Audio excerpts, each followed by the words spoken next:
क्योंकि दुर्भाग्यपूर्ण वश ये भाजपा की सरकार पूरी मेजॉरिटी से आ गई और इस सरकार में भी 2 आदमियों का सिर्फ वर्चस्व है, उसके आगे कोई तीसरा आदमी नहीं है, मोदी और अमित शाह। इन लोगों की सोच, इन लोगों की संस्कृति लोकतांत्रिक नहीं है।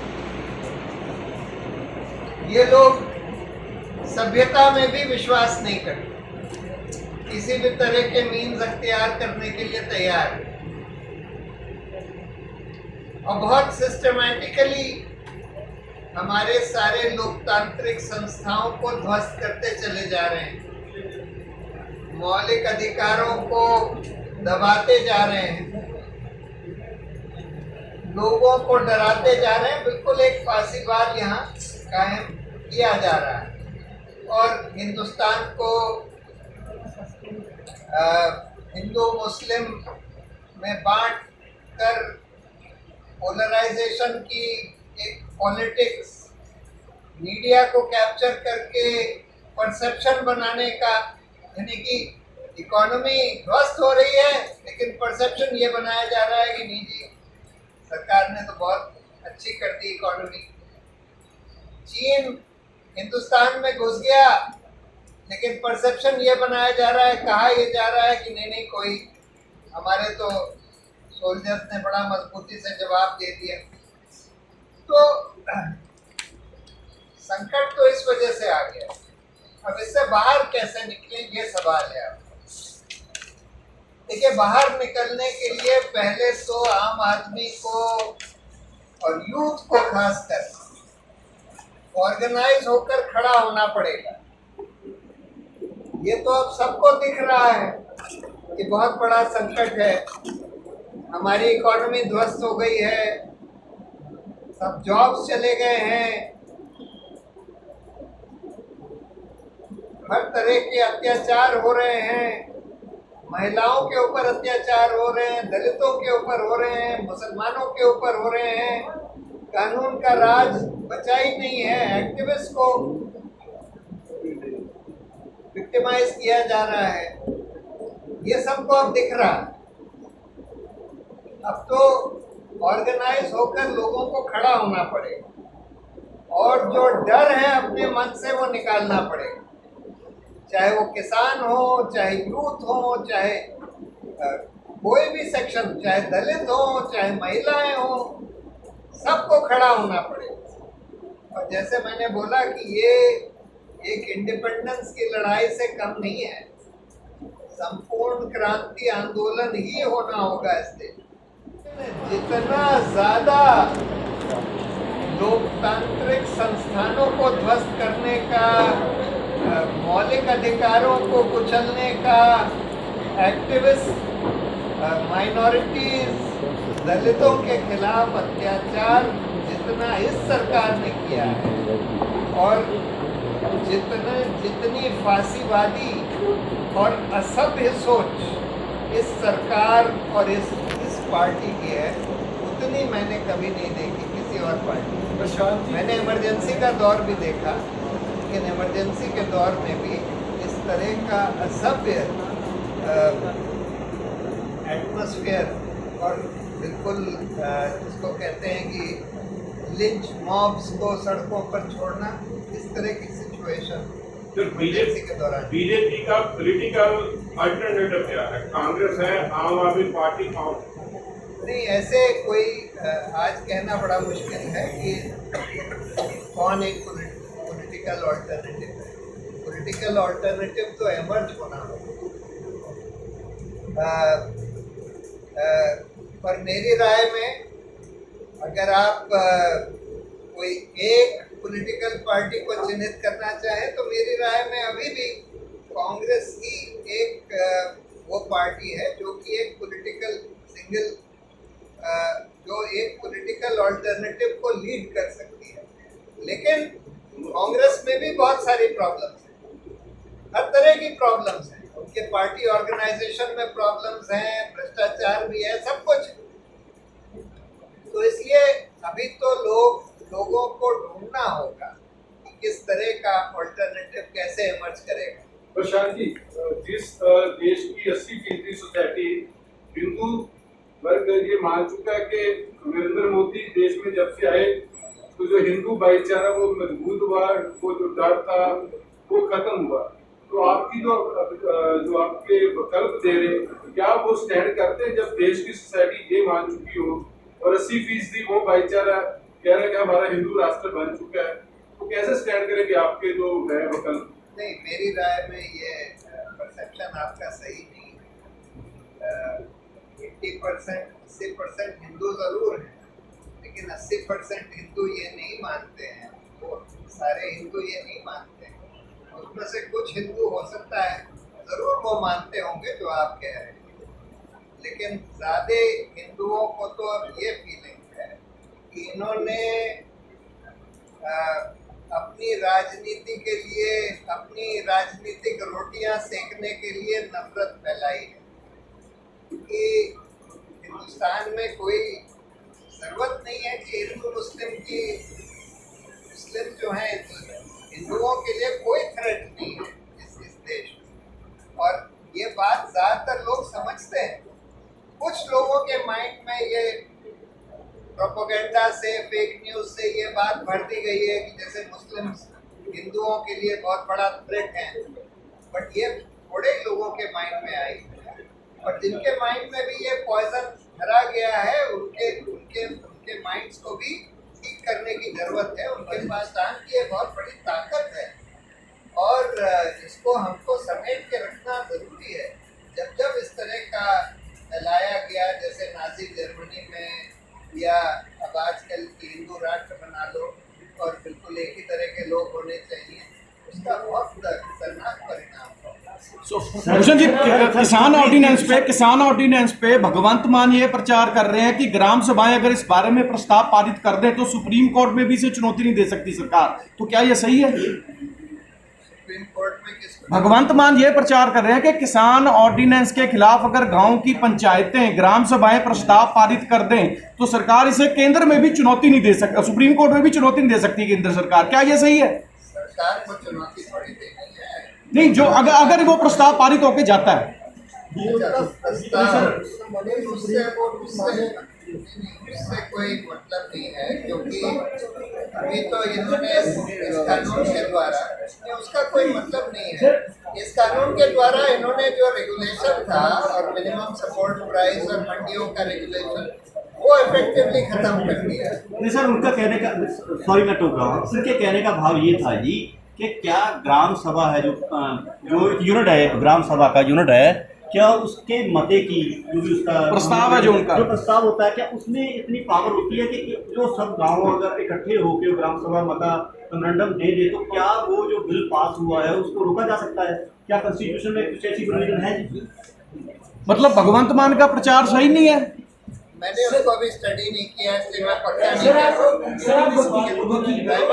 नहीं लगता है, प्राइमा फेसा है, वो सही नहीं लगता, लेकिन मैंने आजादी के बाद 25 साल के बाद 1975 में इंदिरा गांधी स्ट्रॉन्गेस्ट लीडर बनी, उसने इमरजेंसी लगा दी। बाद में जनता गवर्नमेंट आई 77 में, 2-2.5 साल में वो पड़ गया, खत्म हो गई। उसके बाद फिर दौर आया, जो दौर आपकी, जो आप पार्टी बनाई जिसमें आप भी बहुत अहम रोल आपने अदा किया, उसका भी क्या जनाजा निकला पंजाब में भी या सेंट्रल में भी, जो भी कह लीजिए। अब इंडिया का जो वोटर है, जो आम आदमी है, वो किस पर विश्वास करे? अपने आप पर विश्वास करें। देखिए,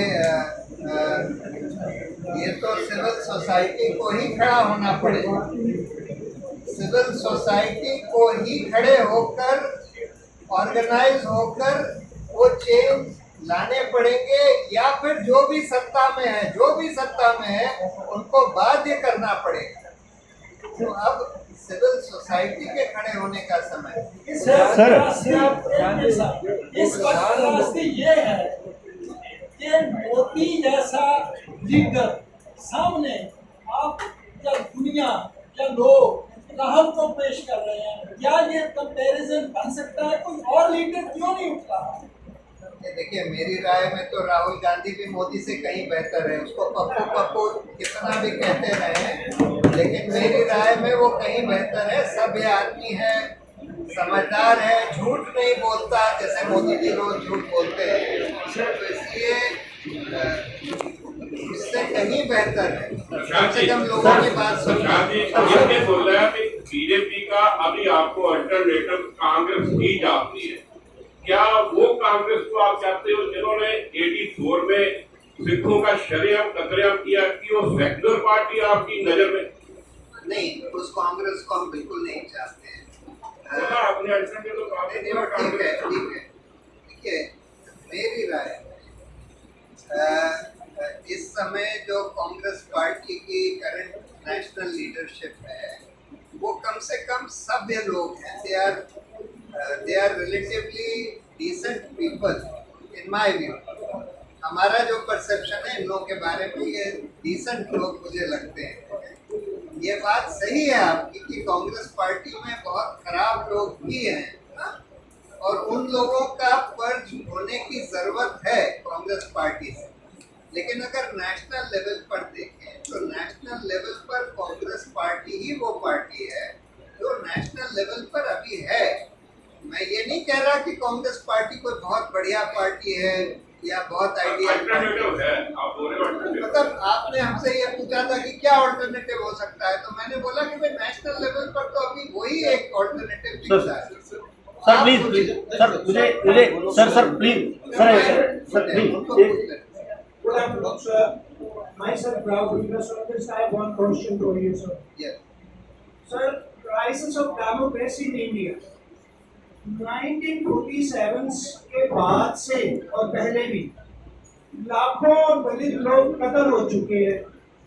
अगर लाखों लोगों का जो कत्ल है इस देश में हुआ है, लाखों औरतें रेप हुई है, तो अगर सद्दाम हुसैन को कुर्द लोगों के लिए उनका जेनोसाइड करने के लिए उसको फांसी पर चढ़ाया जा सकता है, मिलोसेविक को चढ़ाया जा सकता है, तो इस देश में किसको चढ़ना चाहिए फांसी पर? लाखों लोग जो सिंस 1947 के बाद जो जेनोसाइड दलितों का हो रहा है। वो तो देखिए,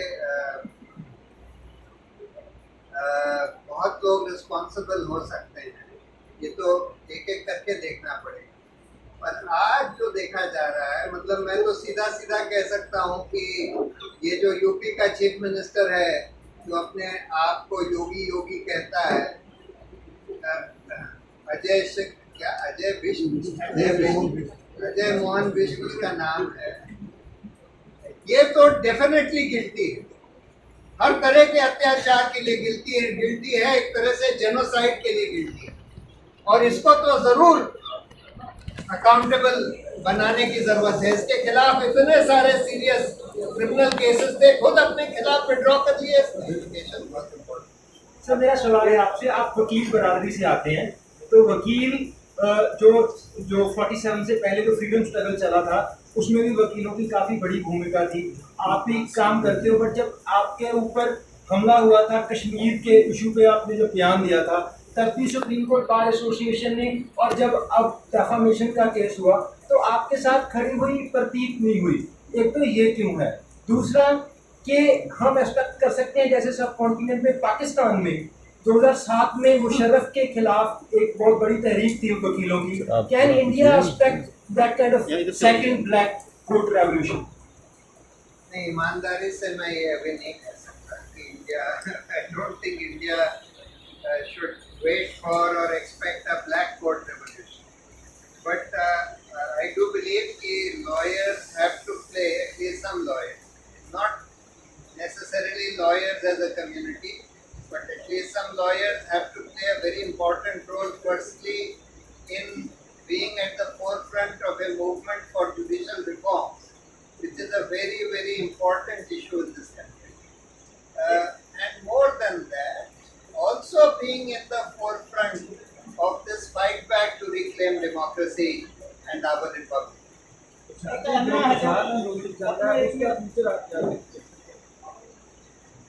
मैं इतना ज़्यादा फाइनली ट्यून नहीं हूँ किसान आंदोलन से। योगेन जी उसका ज़्यादा अच्छा जवाब दे सकते हैं, लेकिन मुझे लगता है कि किसानों का मुद्दा बहुत बड़ा है। ये जो नया कानून आया है और जिस तरह से पास किया गया, इससे किसानों की कम्युनिटी बहुत ज़्यादा स्ट्रेस हो गया है। और मुझे लगता है कि वो भी एक इम्पोर्टेंट, किसान भी एक बहुत इम्पोर्टेंट रोल प्ले करेंगे इस संपूर्ण क्रांति के मूवमेंट। आप अन्ना हजारे आंदोलन से जुड़े रहे हैं। एक छोटा सा सवाल मेरा है। आप अन्ना हजारे एक मिनट सीजेआई जो रंजन गोगोई थे, उन पर मॉरल टर्पीट्यूड का केस हो गया। वो खुद ही जल्दी 15 दिनों में अपने आप को खारिज भी हो गए, और वो जो लेडी थी वो भी बहाल हो गई।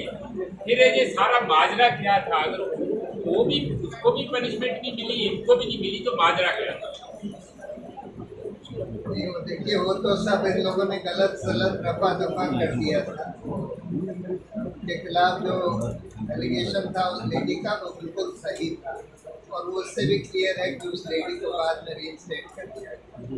लेकिन ये तो हम देखते हैं कि जो बड़े बड़े लोग होते हैं उनको कोई सजा नहीं मिल पाती, उनको भी नहीं मिल पाती।